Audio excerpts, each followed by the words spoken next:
Kabanata 161. Hindi, bitawan mo ako, nakikiusap ako sayo. Hik, hik. Ang kurbadang dalaga na may kaibig-ibig na mukha ay talagang kaakit-akit. Siya ay kinulong ng dalawang lalaki, at maaari lamang siyang magmakaawa sa kanila na palayain siya dahil walang saysay ang pakikibaka. Hehe, binigyan ka ng pagkakataon ng boss namin na mangolekta ng pera sa loob ng 1 linggo at nabigo ka. Kaya dahil wala kaming makukuhang pera, kailangan lang naming magsaya sa iyo, hehe. Hindi napigilan ng kalbo na dilaan ang kanyang mga labi nang makita siyang nahihirapan, at may bakas ng pagkapukaw sa kanyang mga mata. Siya ay may kamanghamanghang figure, at ang paningin sa kanyang pagpigil ay nasa sabik sa kanya mula sa kanilang pagpigil o higit pa. Nang makita siyang lumalaban ng matindi na may takot na ekspresyon, nagtaka siya kung virgin pa ba siya.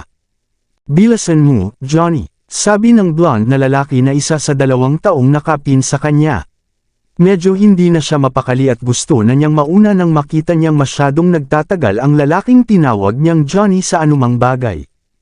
At bakit ako magmadali? Hindi naman siguro siya makakatakas, diba? Hindi naman nagmamadali si Johnny at mahinahon silang sinabihan. Pagkatapos ay naghanda siyang pakawalan ng sinturon pagkatapos niyang magsalita.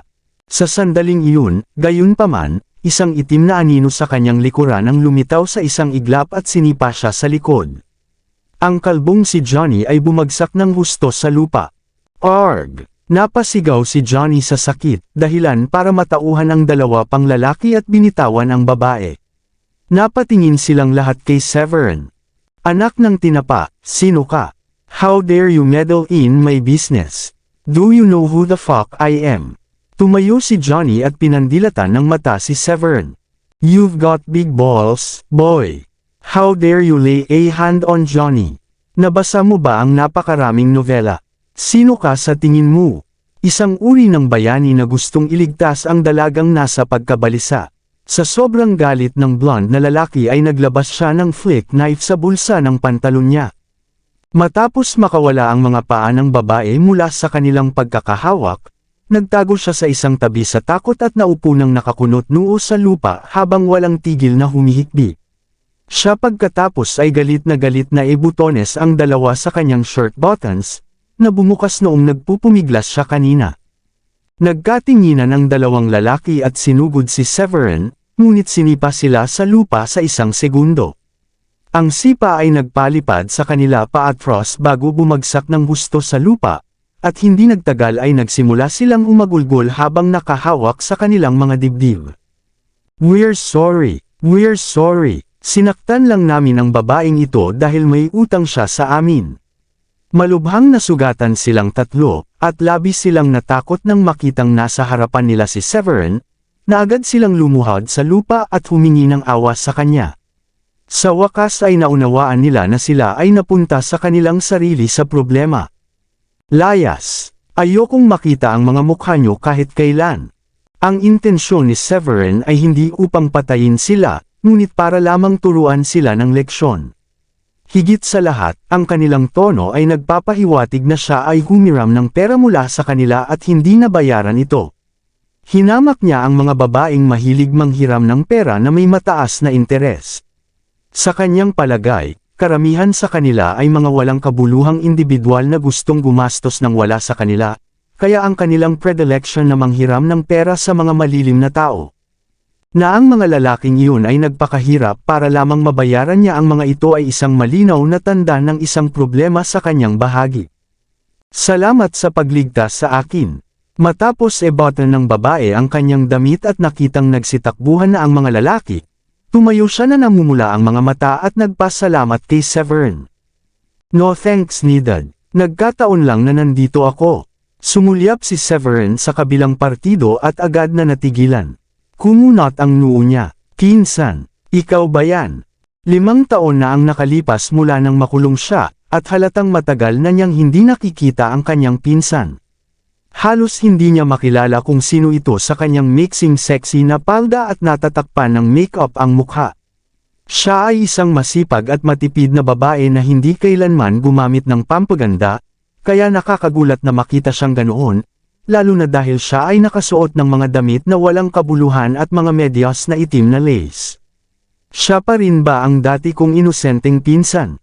Pagkabalik niya mula sa bilangguan, sinabi sa kanya nina Judith at Maurice na ang pamilya ng kanyang tiyahin ay naging napakabait sa kanila at nagpahiram pa nga ng kabuuang $8,000 sa kanilang pamilya. Napakaraming bagay ni Severin sa kanyang plato sa nakalipas na 2 araw, at tuluyan niyang nakalimutan ang plano niyang imbitahan ang kanyang mga kamag-anak bilang housewarming ng mga uri kapag maaari niyang pakainin ang lahat at ibalik ang pera sa kanila. Ang kanyang pinsan na si Queenie ay walang iba kundi ang anak ng kanyang tiyahin na si Marie. Kung hindi siya nabangga kanina, baka may malaking problema ang kinakaharap niya. Severin, ikaw ba yan? Ginamit niya ang maliit na liwanag na mayroon siya upang subukang tingnan siyang mabuti. Nagulat siya nang makita niyang nakatayo sa harapan niya si Severin habang nakasuot ng mga designer brand. Hindi man lang siya nagmumukhang anak ng isang mahirap na pamilya, o parang kalalabas lang sa kulungan. Sa kabaligtaran, mukha siyang rich kid. Ako ito, Queenie. Ako ito, si Severin. Excited si Severin na makita siya. Mas matanda lang ito sa kanya ng 1 taon, at bata pa sila at maganda ang kanilang relasyon. Sa kasamaang palad, hindi niya inaasahan na hahakbang si Queenie at sasampalan siya sa mukha matapos makumpirma na siya nga si Severin. Baliw ka. Alam mo ba kung gaano mo ako pinahirapan? Hindi ako magiging ganito ngayon kung hindi dahil sa'yo. Galit na pinandilatan ni Queenie si Severin. Namumula ang kanyang mga mata sa galit at kumakabog ang kanyang dibdib, at bumaba sa galit. Napatulala si Severin at hindi alam ang sasabihin. Nakakulong siya nitong mga nakaraang taon, at ang tiyahin niya ang nag-alaga sa kanilang pamilya hanggang sa puntong wala na itong pera para sa operasyon nito. Kailangang humiram ng pera si Queenie bago tuluyang makakuha ng sapat para sa operasyon. Alam niyang naging pabigat siya sa pamilya ni Queenie dahil sa kanyang mga gawain, kaya labis siyang nanghinayang. Ang shirt na ito ay medyo mahal kung hindi ako nagkakamali. Parang isa sa mga sikat na international brand na nagkakahalaga ng ilang libo. Bakit hindi mo mabayaran ang $8,000 na utang mo sa aming pamilya? Huwag sabihin sa akin na ito ay isang peke, hindi ako tanga. Masasabi ko kung ito ay totoo. Halos malagutan ng hininga si Queenie at patuloy niyang sinisisi si Severin. Alam mo ba kung gaano karaming tao ang nagdusa para sa iyo nang basagin mo ang bote sa ulo ni Easton nang walang pakialam sa mundo? Ito ay hindi lamang ang iyong mga magulang, alam mo ba? Maging ang aking pamilya ay kailangang magdusa. Tumingin si Severin kay Queenie at taimtim na sinabi, ang nakaraan ay nakaraan na. Ipinapangako ko na babayaran kita sa utang ko sa iyong mga magulang. Ilang araw pa lang ako nakalaya, at sasabihin ko sa aking mga magulang na tawagan ka at imbitahan ka sa aming tahanan upang mabayaran ko ang lahat ng perang iyon. Hindi ko talaga kayang magpasalamat sa inyo sa pag-aalaga sa aming pamilya sa lahat ng mga taon na ito. Ibabalik mo ba ito sa amin? Kakayanin mo pa ba? Sa palagay mo ba ito ay $8,000 lamang? Mas malaki pa ang utang mo sa pamilya namin. May hinanakit na tingin si Queenie sa kanyang mga mata. Ang puso ni Severin ay nasa kaguluhan. Hindi niya akalain na ang kanyang pinsan, na may ganoong kagalingan sa relasyon sa kanya noon, ay titingin sa kanya ng ganyang titig. Alam niya na ang mga bagay ay hindi kasing simple ng mga ito, at maaari lamang niyang isipin kung ano ang maaaring mangyari sa kanyang pamilya. Ano ang nangyari, Queenie? Bakit naging utang mo ang lahat ng pera, at bakit sila magiging mapilit sa iyo? Nagpa siya si Severin na tanungin si Queenie. Napangiti ng mapait si Queenie. Sabi mo gusto mo kaming bayaran diba? Tapos itatanong ko sa iyo ito, saan lumipat ang pamilya mo? Sinabi ko kahapon na kaka-release mo lang, kaya pumunta ako sa bahay niyo para hanapin ka. Imagine my surprise when I found out that kayong lahat ay lumayo at walang tao doon. Hindi rin ako makalapit sa mga magulang mo. Nang marinig iyon, ngumiti si Severin ng mapait at sinabing, I'm really sorry, Queenie. Nagpalit ng numero ang mga magulang ko pagkatapos ko silang bilhan ng mga bagong cellphone, at hindi pa namin naipaalam sa iyo. Hindi ko akalain na hahanapin mo kami kahapon. Ang plano ko ay ibalik ang pera sa iyo bukas o kinabukasan. Huminto siya pagkatapos at seryosong tumingin kay Queenie bago nagtanong, "What's the deal with those guys from earlier, Queenie? Wala ka pang sinasabi sa akin." Nakita ni Queenie na parang nagsasabi ng totoo si Severin, kaya napabuntong hininga siya at sinabing, "Mas gugustuhin kung hindi na natin pag-usapan, pero may kinalaman ito sa operasyon ng nanay ko. Walang sapat na pera ang pamilya namin, at kulang pa kami sa 8,000, kaya gusto ng tatay ko na pumunta ako sa bahay niyo at hilingin sa iyong pamilya na ibalik ang inyong hiniram. Pero alam kong walang pera ang pamilya mo, lalo na't pinipilit bayaran ng mga magulang mo si Easton buwan-buwan." Nag-isip sandali si Severin, at pagkatapos ay sinabi, "At pumunta ka pa rin doon, ngunit ang aking mga magulang ay may wala pang 50 pera sa kanila noong panahong iyon. Ibinigay nila ito sa iyo, ngunit pagkatapos ay itinapon mo ang pera sa lupa at umalis sa galit, tama?" Tumango si Queenie. "Oo, desperado ako noon, at maraming beses na nakipagtalo ang tatay ko sa nanay ko dahil sa dalas niyang pagpapahiram sa iyo ng pera. Pakiramdam ko wala akong magawa para sa nanay ko habang nakahiga siya sa hospital bed. At dahil sa desperasyon, nakilala ko ang mga lalaking iyon pagkatapos ipakilala sa amin ng isa sa mga kaibigan ko. Hiniram ko sa kanila ang 8,000 para matulungan ang nanay ko, tumigil siya sa pag-opera sa kanya. Masyadong mag-aalala ang mga magulang ko, kaya hindi ko sinabi sa kanila na nag-loan ako na may mataas na interest rate sa isang pribadong tao." "Magkano pa ba ang utang mo sa kanila?" tanong ni Severin. Mapait na ngumiti si Queenie at sinabing, "I have been working my butt off this few years to pay them back, and I had no choice but to quit my previous job as an accountant and work as a B-girl. Mas mataas ang sweldo doon. Maraming mga customer ang may posibilidad na makaramdam ako ng pagod, pero kaya ko lang silang tiisin at tawanan dahil kailangan kong kumita ng pera. I'm sorry for caused all this suffering to you, Queenie. I didn't expect na magiging ganito kahirap ang buhay mo. I swear I'll help you pay back the money you to them at isauli ang utang ko sa iyo ng 100 beses." Seryosong tumingin si Severin kay Queenie. Alam niyang pananatilihin ni Queenie ang kanyang bottom line at hindi gagawin ang isang bagay na kasing debauch tulad ng paggugol ng isang gabi kasama ang mga random na lalaki, ngunit ang pagiging isang hostess ay tiyak na masakit para sa isang taong orihinal na napakasimple at konserbatibo. Napangiti na lang si Queenie sa pangako ni Severin na isasauli ang pera sa kanya ng 100-fold at hindi ito masyadong sineryoso. She merely said, "Kung mayaman ka na ngayon, matutulungan mo na lang akong bayaran ang perang inutang ko sa mga taong iyon. Utang ko pa sa kanila ng kaunti sa ilalim ng $9,000 ngayon." $9,000. Bahagyang nagulat si Severin sa narinig. Mukhang hindi tama iyon. Nagtatrabaho ka sa isang bar, at malamang na hindi masyadong mababa ang sweldo mo. Paanong may utang ka pa sa kanila na wala pang 9,000 samantalang 1 taon mo na silang binabayaran? Hindi ba't humigit kumulang $8,000 lang ang hiniram mo? Bueno, ang mga taong iyon ay isang grupo ng mga manloloko. Napakataas ng kanilang interes sa simula, at pinakialaman pa nila ang kontrata. Nahulog ako sa kanilang bitag dahil sa kawalang ingat, at hindi ko sila mababayaran kahit gaano pa ako kahirap sa trabaho ngayon. Iyan ang dahilan kung bakit patuloy na naipon ang utang. Mapait na ngumiti si Queenie at nagpatuloy, "Nga pala, kagabi, may isang mayamang lalaki ang gustong magpaalis sa akin, at sinabing bibigyan niya ako ng 15,000 kapalit ng pagpapalipas ng gabi sa kanya. Matagal akong nag-alinlangan, ngunit sa huli ay tinanggihan ko siya. Ngunit hindi nito binabago ang katotohanan kung gaano ako natatakot sa aking sarili. Nag-aalala ako na balang araw ay susuko ako sa temptasyon ng pera." Tumango si Severin. "I see, sige, medyo gamabi na. Kaya bakit hindi mo ako isama sa mga taong iyon bukas ng umaga? Tutulungan kitang ibalik ang pera bukas."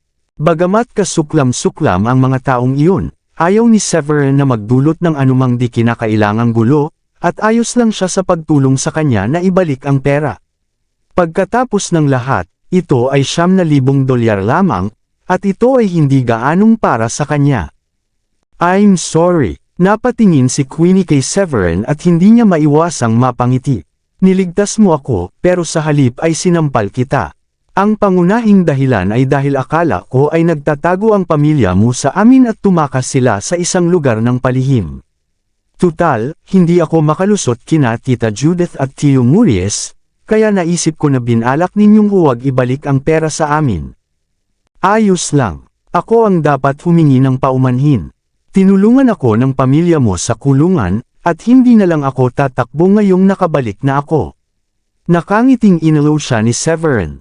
Siya sa wakas ay naiintindihan niya ang nararamdaman ng kanyang pinsan. Okay ka lang, Severin? May sumulpot sa likod, si Maurice pala. Lumingon si Severin at hindi naiwasang magtanong, bakit ka nandito, Itay? Tumayo malapit si Maurice at nagsabi, nakita namin ang mga lalaking iyon na tumatakbo palabas hindi nagtagal pagkatapos mong pumasok, at naghintay kami sa kotse para lumabas ka ngunit hindi ka pa ring nakikita. Ang nanay mo at ang asawa mo ay nag-aalala na baka may nangyari sa iyo, kaya sinabi nila sa akin na tingnan kung okay ka lang. Ngumiti si Severin. Relax, Itay. I'm fine. Tingnan mo kung ano ang kinaladkad ng pusa mula sa bag. Dahil napakadilim ng mga ilaw doon, kinailangan ni Maurice na lumapit ng kaunti para mas makita kung sino ang babaeng iyon. Nang sa wakas ay natanong na niya ito, nagulat siya, teka. Ang babaeng kinuha kanina ay si Queenie. Labis na napahiya si Queenie. Siya ay palaging isang mabuting babae sa mga mata ng lahat at hindi kailanman ang uri na magsuot ng makapal na pampaganda, may kulay na contact lens, isang miniskirt, at sexy black lace stockings. Hello, Tito Maurice. Awkward nang umiti si Queenie. Salamat kay Severin na hindi ako napasok sa problema ngayong gabi. Nahihiya ding magtanong si Maurice at pinaalala lang, kailangan mong mag-ingat kapag lalabas ka mag-isa sa gabi, Queenie. Hindi ligtas lalo na sa mga damit na ito. Tsaka medyo madilim dito masyado. Napayuko si Queenie dahil sa kahihiyan. Agad namang inayos ni Severin ang mga bagay-bagay at sinabing, masyado kang makaluma, tatay. Ganito na ang pananamit ng mga babae ngayon basta maganda ang hitsura. Uso ito. Awkward nang umiti si Maurice. Tama ka, matanda na ako ngayon. But anyway, dapat na tayong umalis dito. Kung hindi, baka pumunta rito ang nanay mo anytime para subukan at hanapin tayo. Kabanata 165. Sandali may asawa ka na ngayon. Hindi ba sinabi ni Uncle Maurice na si Tita Judith at ang asawa mo ay nag-aalala sa iyo? Habang naglalakad silang tatlo palabas ng kagubatan ng kakawayanan, ay may naalala si Queenie at hindi maiwasang magtanong kay Severin na may pagtataka. Halatang wala siyang ideya na may asawa na si Severin. Ang alam lang niya ay ang chismis na pumunta si Severin sa kasal ng dati niyang kasintahang si Lucy para magkagulo ilang sandali lang na nakalabas siya sa kulungan. Gayunpaman, hindi niya alam ang buong detalye nito. Kamakailan lang, itinutulak siya ng kanyang mga pinagkakautangan, kaya nang malaman niyang nakalaya na si Severin, tinawagan niya sina Judith at Maurice ngunit nagulat siya nang hindi maabot ang tawag. Ang una niyang naisip ay tumakas si Severin kasama ang kanyang mga magulang sa sandaling makalaya siya dahil ayaw niyang bayaran ang pera ng kanilang pamilya. Kung tutusin, maraming tao ang ganyan. Ngumiti nang walang pakialam si Severin. Well, may asawa na ako ngayon, at maraming nangyari nang hindi ko inaasahan. Mahabang kwento, pero may anak din ako. Bumilis ang tibok ng puso ni Queenie. Hindi na siya nagulat na ganoon kabilis nakakuha ng asawa si Severin dahil inakala niyang nagpakasal ito sa isang divorce na may anak sa naunang kasal. At muli, nadama niya na dapat bilangin ni Severin ang kanyang sarili na maswerte dahil ito ay sapat na mabuti na ang isang babaeng may anak ay payag na maging isang taong kalalabas lamang sa bilangguan. Mukhang maganda iyan. Nagkaroon ka ng isang asawa at isang anak na babae sa isang pagkakataon, kaya sa palagay ko ay nakahinga na ng maluwag ang iyong mga magulang.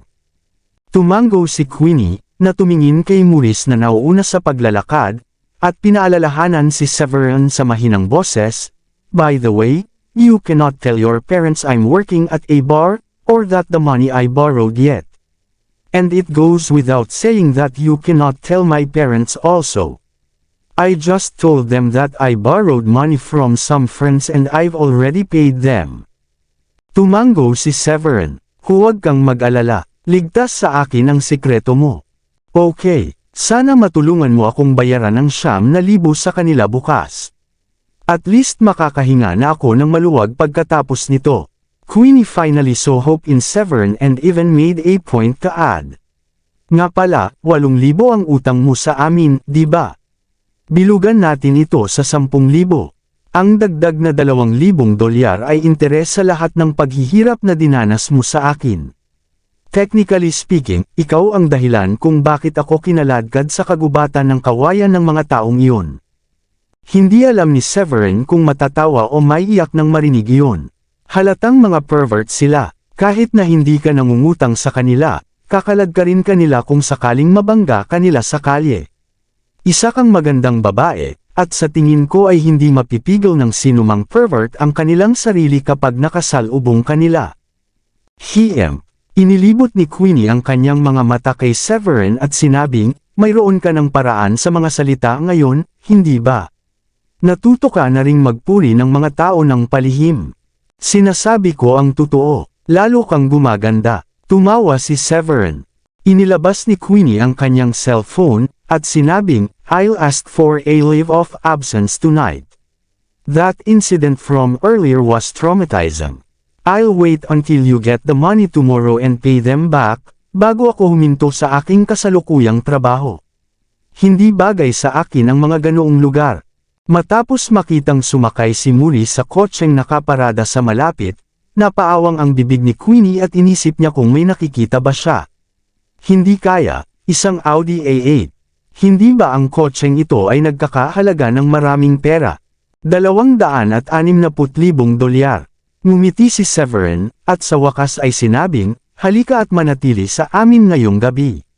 Sasama ako sa iyo para makipagkita sa mga lalaking iyon bukas, gayon paman, at marami kaming ekstrang silid sa iyo na maaaring manatili ka sa loob.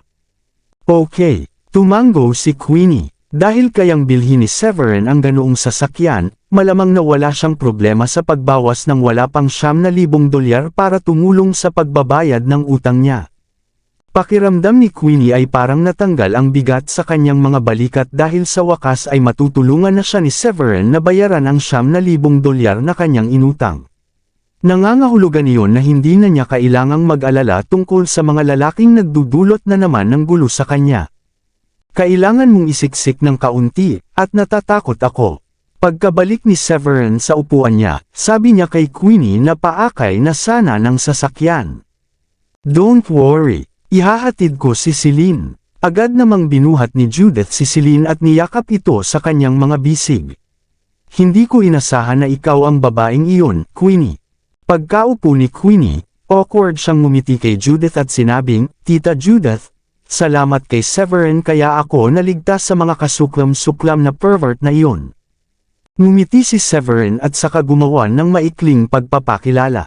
Siya nga pala, asawa ko si Diane. Honey, pinsan ko ito, si Queenie. Anak siya ng tita kong si Marie. Malaki ang naitulong niya at ng pamilya niya sa mga magulang ko nitong mga nakaraang taon. Hello, Queenie. Lumingon si Diane at ngumiti kay Queenie.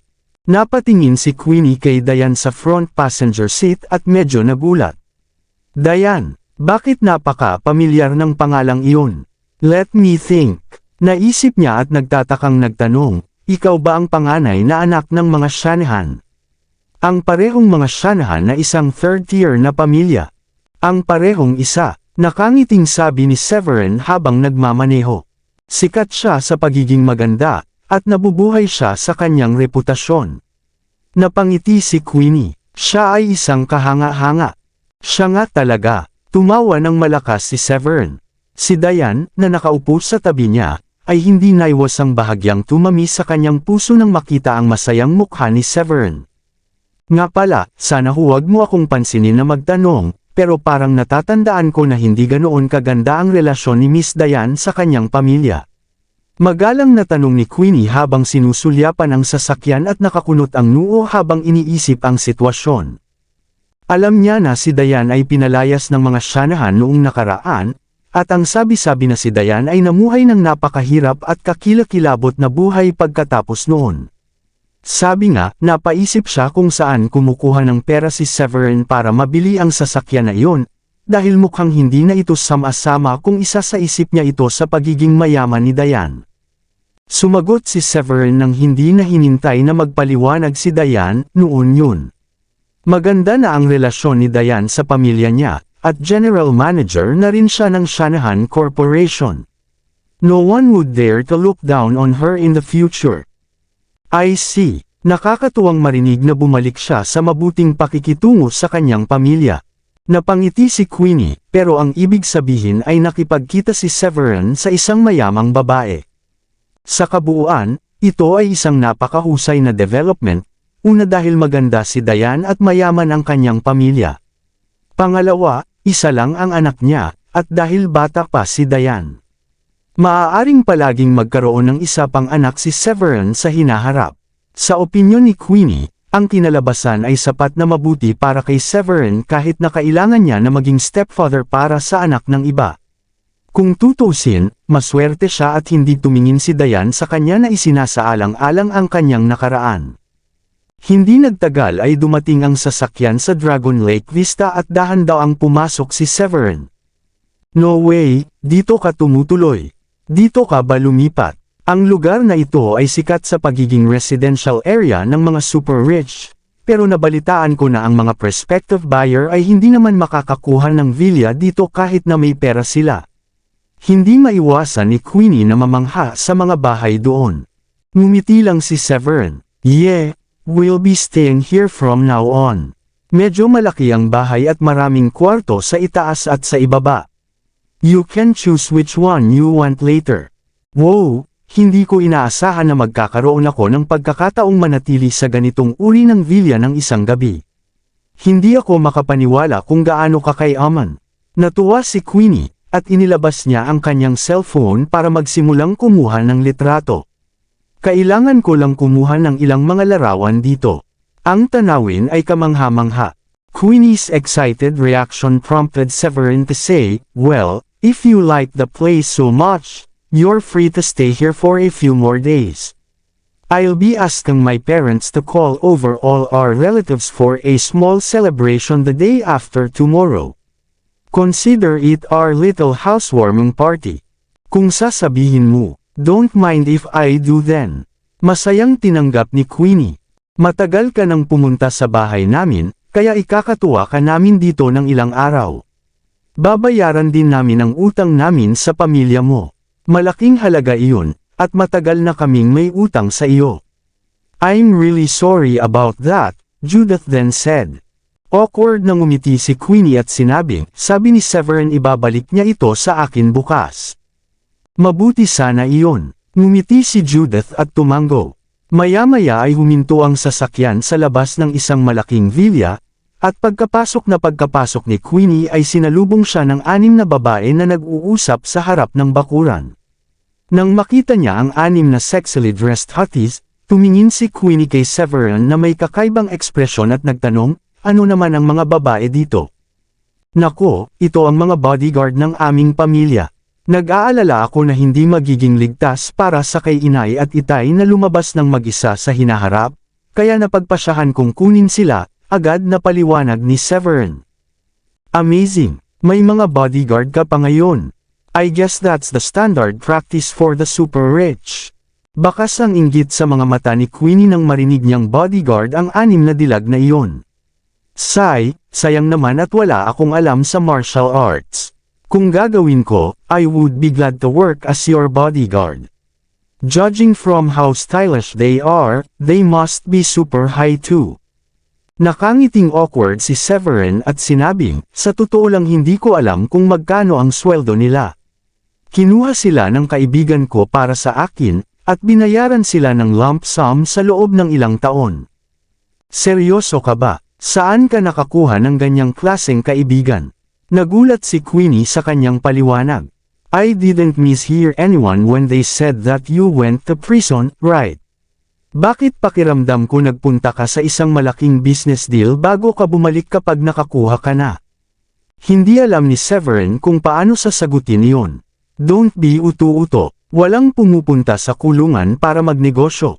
But on that note, my friend is a very powerful person really. Nagkatinginan sina Wendy at Lily, at bawat isa sa kanila ay hindi maiwasang magtakip ng kanilang mga bibig at tumawa ng palihim. Diyos ng digmaan ang sinasabi mo rito. Paanong hindi makapangyarihan ang taong tulad niyan? At ito ay super powerful, to be precise. Tumingin si Queenie sa anim na babae at hindi naiwasang magtanong, sana huwag niyo akong pakialaman magtanong, pero magkano ang buwanang sweldo ninyo? Nang marinig ng lahat ang kanyang tanong, maging sina Judith, Maurice, at Diane ay hindi maiwasang mapatingin sa anim na magagandang bodyguard. Hindi naman ganoon kataas, we get 15,000 a month, but truthfully speaking, we don't care that much about money. What's more important to us is that the person who asked us for help is willing to request for our help. It means mataas ang tingin nila sa amin, and we would have said yes even if there wasn't any money involved, Abigail said with a faint smile. Sunod-sunod na hingal si Judith at ang iba pa. Iyon ay parang napakayaman at mapagpanggap, lalo na nang sabihin nila na ang $15,000 sa isang buwan ay hindi masyadong mataas, at wala silang pakialam kung may pera o wala. Si Severin lang ang walang pakialam. Alam niya na ang mga taong iyon ay pawang mga junior general na malaki ang naiambag sa larangan ng digmaan.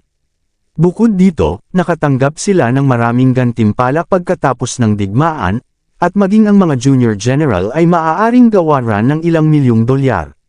Sa makatuwid, ang pera ay hindi kailanman naging problema para sa kanila. Mainggit lang ako sa ganoong sweldo. Napangiti ng pilit si Queenie, saka muling sinabi kay Severin, baliw na mayaman ang kaibigan mo. Sasabihin mo ba sa akin na ang villa na ito ay ibinigay din sa iyo ng isang kaibigan? Agad na hinawakan ni Severin ang tungki ng kanyang ilong. Alam mo, tama ang hula mo. Regalo ang villa na ito. Seryoso, tumaas ang tono ni Queenie at gulat na sabi niya, paano ito posible? Medyo alam ko ang tungkol sa mga villa dito, at ang isa ay nagkakahalaga ng 10-10 milyon. Paano nila ito ibibigay sa iyo? Sigurado ka bang hindi ito pag-aari ni Miss Diane? Agad na ipinaliwanag ni Judith, si Severin ay nagsasabi ng totoo. Ang bahay na ito ay dating kabilang sa isang first-tier na pamilya na kilala bilang ang mga Longhorn. Si Severin ay may pambihirang kasanayan sa medisina, at siya ay nagkataong nasagasaan ang head ng mga Longhorn habang ang sakit ng huli ay kumikilos. Iniligtas ni Severin ang kanyang buhay, kaya ibinigay niya ang bahay na villa sa amin bilang pasasalamat. Nakikita ko, ang mundo ng isang mayamang tao ay ibang-iba sa mundo ng isang mahirap. Sa palagay ko ang tunay na mayayaman ay mas pinahahalagahan ang kanilang buhay kaysa sa anupaman. Pahayag ni Queenie. Bigla siyang bumaling kay Severin at sinabing, naabot mo na ang rurok ng kung ano ang mayaalok ng buhay, ngayong mayroon kang asawa, anak na babae, at iba pa. At isang marangyang bahay din. Ito yata ang tinatawag nilang every cloud has its silver lining. Maswerte ka. Haha, tara pasok na tayo para makapili ka na ng kwarto mo. Ngumiti si Severin at inakay si Queenie papasok ng bahay. Pagpasok nila sa sala, muling nabigla si Queenie sa kahangahangang decors yun doon. Ang lahat ay masyadong maluho, at masasabi ng isa sa unang tingin na ang mga kasangkapan ay napakahalaga. Goodness, may second floor pa nga. Gusto ko ng kwarto sa taas, sabi ni Queenie, saka dumiretso sa ikalawang palapag. Sumunod sa likod niya sina Severin, Diane, at Celine. Pagdating nila, tinanong ulit ni Queenie si Diane, saang kwarto kayo tumutuloy ni Severin? Ako, ito naman. Kumunat ang noo ni Diane at tinuro ang isang kwarto sa harapan. Kung gayon, maaari ko bang kunin ang silid na ito? Agad namang tinuro ni Queenie ang isa pang kwarto at nagtanong. Bumilis ang tibok ng puso ni Diane dahil itinuro ni Queenie ang direksyon ng kwarto ni Severin. Kung sinabi niya ang totoo at isiniwalat niya na hiwalay siya sa pagtulog kay Severin, Ito ay masyadong nakakahiya para sa kanya. Pagkatapos pag-isipang mabuti ang kanyang sagot, ngumiti siya ng alanganin at sinabing, ginagamit ni Severin kung minsan ang silid na iyon. Paano kung pumili ka ng isa mula doon? 3 sa mga kwarto doon ay bakante at walang laman. Kumunat ang noo ni Queenie at napatingin sa pinili niyang maging silid. Isang separate na kwarto kapag nabili mo ang bawat isa. Maraming salamat sa lahat ng sumusubaybay. Please subscribe and follow my YouTube and Facebook channel, Filipino Novel. Maraming salamat po. Hindi alam ni Severin kung paano sasagutin ang tanong ni Queenie at medyo na-awkward siya sa sandaling iyon. Bahagyang ngumiti si Diane at sinabi kay Queenie, it's nothing like that. Masyado lang kaming maraming bakanteng kwarto sa itaas, kaya gusto niyang gawing sarili niyang space ang isa sa mga kwarto para hindi masyadong walang laman. Pagkatapos ay ikinawit niya ang kanyang braso sa braso ni Severin. Sa totoo lang, madalas pa rin kaming natutulog sa iisang kwarto. Hindi inaasahan ni Severin na magiging maunawain si Diane sa puntong siya ang magkukusa para maiwasang mapahiya siya. Sinamantala niya ang pagkakataong iyakap ang kanyang mga braso sa baywang ni Diane, at saka ngumiti sa kanya. Siyempre, halos gabi-gabi kaming magkasama, pero sa mga bihirang pagkakataon na may importante akong gagawin gaya ng pagre-research ng ilang medical skills, babalik ako sa kwarto ko at matutulog mag-isa. Namula si Diane nang isuot ni Severin ang braso sa baywang niya, at tumibok ng malakas ang puso niya. Oo, tama iyan. Ngumiti si Diane ng mapakla. Tinakpan ni Queenie ang bibig at tumawa. I see, you two should rest early then. I won't bother your sweet time. Naglakad siya papunta sa kwarto sa tapat ng koridor. Matulog na tayo honey. Gabi na. Nakahawak pa rin ang isang braso ni Severin sa baywang ni Diane habang binuksan niya ang pinto at pumasok bago ito isinara. Kailan mo ba ako bibitawan? Pagkapasok nila sa kwarto ay agad nagumulong si Diane ang mga mata nito sa kanya at nagtanong.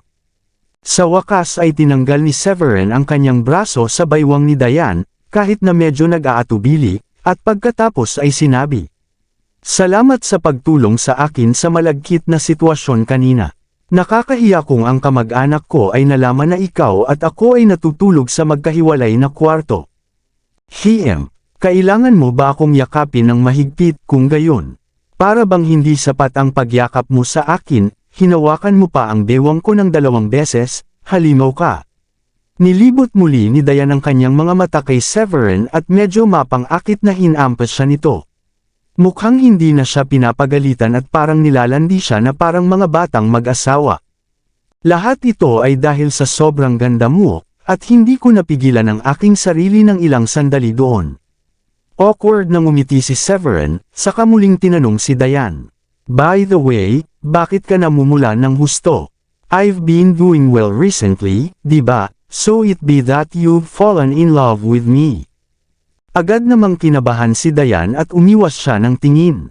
Hindi naman, nag-aalala lang ako na mawalan ng ama si Celine. Pero aaminin ko, maganda ang performance mo nitong mga araw na ito at nakikita kong mabuti kang tao. Pwede nating pag-usapan ang iba pang bagay sa ibang pagkakataon. Ngumiti si Severin at sinabing, salamat sa papuri mo, honey. Babalik ako sa kwarto ko at magpapahinga na. Pagkatapos ay tumalikod siya para buksan ang pinto at umalis. Nang makita iyon ni Diane, humakbang siya, at hinaranggan ang pinto, at sinabing, ikaw. Sa palagay ko ay hindi ka na dapat lumabas. Hindi makabubuti kung malaman ito ng iyong pinsan. Mas mabuti kung dito ka na lang matulog magdamag. Ang kanyang boses ay naging mahina at hamina sa pagtatapos ng kanyang pangungusap, at kung hindi dahil sa nangyari. Sa mataas na kakayahan ni Severin, halos hindi marinig ng isang ordinaryong tao ang kanyang sinabi. Sigurado ka ba, kailangan mo pa rin akong papaalisan? I'll have to get my pajamas or else I won't have any clothes to wear after taking a shower. Tuwang-tuwa si Severin dahil tila may ibang hakbang ang relasyon nila ni Diane. Bagamat asawa niya ito at nagkaroon na sila ng anak na babae, alam ni Severin na ang kanyang anak ay bunga ng isang aksidente, Ngunit gayunpaman ay umaasa siyang magkakaroon sila ni Diane ng tunay na damdamin para sa isa't isa. Iyon ay ang pinakamahusay na kinalabasan. Kabanata 170. Okay, tumango si Diane at saktong tumabi, kinuha ni Severin ang kanyang pajama, habang inihanda na rin ni Diane ang kanyang pantulog at ang kanyang panloob. Maliligo muna ako, tapos pagkatapos ko maligo ka. Kinuha ni Diane ang mga damit na inihanda niya at naglakad patungo sa banyo, na nakadikit sa kanyang malaking kwarto. Halos naglalaway si Severin nang makita ang halos perpektong figure nito at hindi niya napigil ang mapalunok habang sinasabi sa kanya mula sa likuran, "Bakit hindi tayo sabay na maligo, honey? Hindi ba't masarap magkaroon ng kasama? Managinip ka." Napabalikwas si Diane nang hindi lumingon sa kanya. Mag-isa siyang pumasok sa banyo, at ang tunog ng tumutulong na tubig ay narinig kaagad pagkasara niya ng pinto. Napaupo na lamang si Severin sa kama habang nakikinig sa agos ng tubig na nagmumula sa banyo. Hindi niya naiwasang mapalunok muli habang nakikinig sa mga tunog na madaling nagpapagulo sa kanyang imahinasyon. Kung tutusin, malabo niyang nakikita ang malabong figure nito sa liwanag na dumadaan sa mga glass panel. "There's no rush, Severin. Just take your time. It's a step in the right direction now that my wife has agreed to let me sleep in the same bed with her. I'm sure makakasama ko siya ng isa pang baby sa hinaharap kung magtatrabaho ako ng kaunti pa." Pilyong si Severin habang mahinang bumulong sa sarili. Lumipas ang oras, at hindi nagtagal ay lumabas si Diane sa kanyang sexing pantulog. Basa pa ang buhok nito, at medyo natahimik si Severin nang makita ang kaakit-akit nitong figure sa mismong mga mata nito. Pakiramdam niya ay nasubok siya dahil kahit sinong lalaki ay hindi makakalaban sa kanya kung sila ang nasa posisyon niya. Ngumiti si Severin kay Diane at saka pumasok sa banyo para maligo. Paglabas niya ay nagpatuyo na ng buhok si Diane at nakahiga sa kama habang nakatalukbong ng manipis na kumot. Casual niyang sinulyapan si Severin, at pagkatapos ay mahinahong sinabi, "Nakahanap ako ng isa pang kumot, kaya gagamit tayo ng tigi-isang kumot. Huwag kang ang mag-isip ng kahit anong nakakatawang negosyo, naintindihan mo. Dapat kang magpasalamat na pinayagan kita na matulog sa aking kama." "Oo, honey, papakinggan ko kung ano man ang sasabihin mo." Ngumiti si Severin at saka humiga sa tabi ni Diane. Matapos patayin ni Diane ang ilaw, tumalikod siya at tumalikod kay Severin. Ganoon pa man, kumakabog ng husto ang puso niya dahil may lalaking nakahiga sa tabi niya at hindi siya makatulog. Dahil tiwala siya sa kanyang kagandahan, natural lang sa kanya na medyo mag-alala na baka hindi tuparin ni Severin ang pangako niya at sa halip ay lumapit siya sa kanya para maramdaman siya o kung ano. Ilang minuto ang lumipas, gayunpaman, narinig niya ang paghinga ni Severin ng pantay-pantay, at parang nakatulog ito. Lumingon siya para tingnan siya at napagtanto niyang nakatulog na siya. Seryoso ba siya? How could this rascal fall asleep so fast? I can't believe na nakatulog lang siya nang may magandang babae na nakahiga sa tabi niya. Sa di malamang dahilan, medyo nawala si Diane nang ganoon kabilas nakatulog si Severin. Nagsimula pa siyang mag-isip kung hindi pa ba siya kaakit-akit.